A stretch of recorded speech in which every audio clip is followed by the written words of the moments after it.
Friends welcome to my channel. तो বন্ধুরা আপনারা ছবি তুলতে গিয়ে বা ভিডিও করতে গিয়ে প্রায় সময় দেখা যায় আমরা আমাদের ক্যামেরাকে সেটিং করি, সেই সেটিং করতে গিয়ে কিছু উল্টোপাল্টা সেটিং হয়ে যায়। তখন আমাদের ক্যামেরাটাকে যদি আবার পূর্বের স্থানে ফিরিয়ে নিয়ে আসতে চান তাহলে আপনাদের ফোনের ক্যামেরাতে এই কাজটা করতে হবে। फ्रेंड्स আপনার ফোনের ক্যামেরার যদি আপনি উল্টোপাল্টা সেটিংস করে রাখেন তাহলে এটাকে ঠিক করার জন্য অবশ্যই আপনার ফোন থেকে আপনার ফোনের ক্যামেরাটা ওপেন করতে হবে।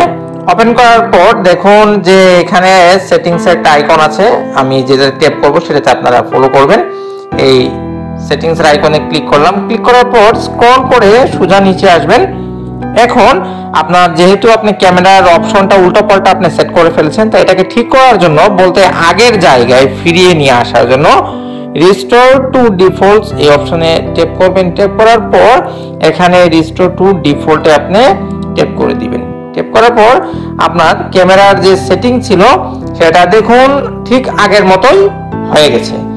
তো এখন থেকে আপনি যদি আপনার ক্যামেরাটা ইউজ করেন তাহলে আপনি ঠিক আগের মতো ছবি তুলতে পারবেন, সবকিছু আগের মতো আপনি করতে পারবেন। তো এরকমই হেল্পফুল টিপস পেতে চ্যানেলটা আমরা সাবস্ক্রাইব করবেন, লাইক করবেন, কমেন্ট করবেন আর বিশেষ করে আজকের ভিডিওটা শেয়ার করে দিবেন। Thank you.